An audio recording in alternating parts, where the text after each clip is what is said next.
Are you looking for a video on how to write numbers in scientific notation? Then this video is right for you.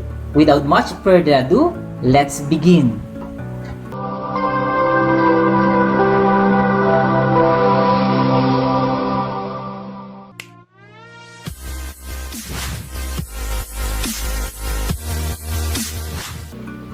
Hi, my name is ROWEL CARPIO, a math teacher and a coach, and I do math tutorial in my YouTube channel.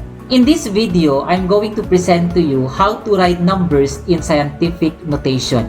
So what is a scientific notation? A scientific notation is a way of writing two large or two small numbers conveniently in decimal form using the base 10.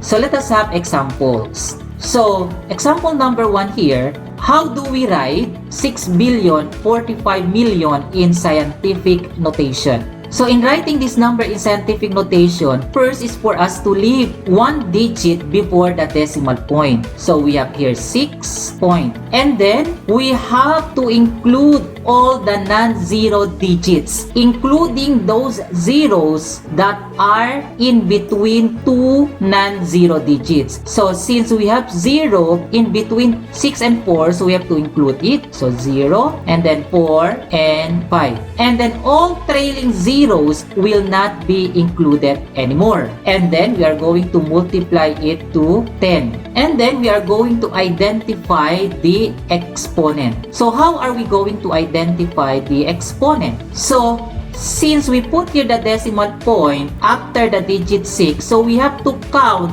how many decimal places did we move the decimal point from this point, understood to be here, to this point. So we have to move this decimal point here until it will reach the last digit. So we have 1, 2, 3, 4, 5, 6, 7, 8, and 9. So in other words, we have moved the decimal point 9 decimal places. So therefore, our exponent is 9.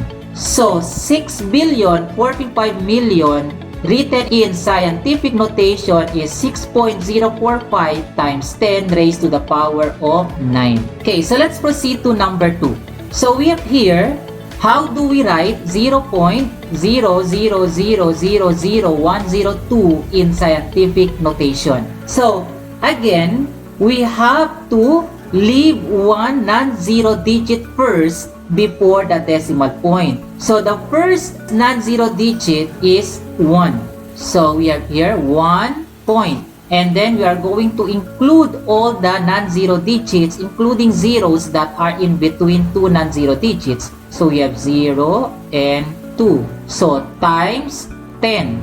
Now, since we move the decimal point from left to right, so our exponent here is a negative exponent. So the same process, we have to count how many decimal places are we going to move this decimal point. So 1, 2, 3, 4, 5, and 6. So meaning to say the exponent is negative 6. So 1.02 times 10 raised to the power of negative 6 is the scientific notation for this number. Now, this time, our example number 3, we are going to write the given number written in scientific notation in standard form. So we have here 1.6 times 10 raised to the power of 3.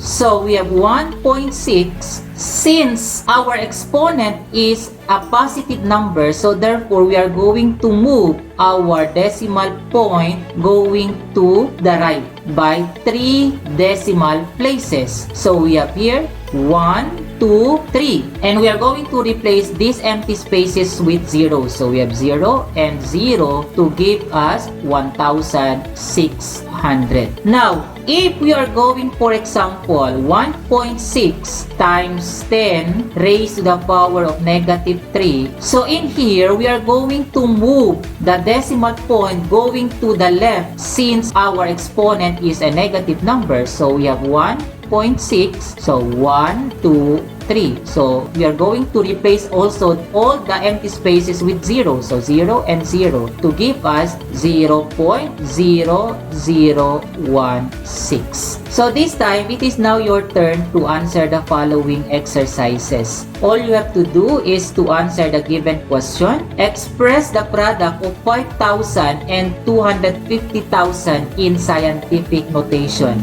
Once you have already the answer, you may comment your answer on the comment section found below. Thank you. There you have it, how to write numbers in scientific notation. So I hope that you have learned and enjoyed watching this video. See you again in my next video. Thank you.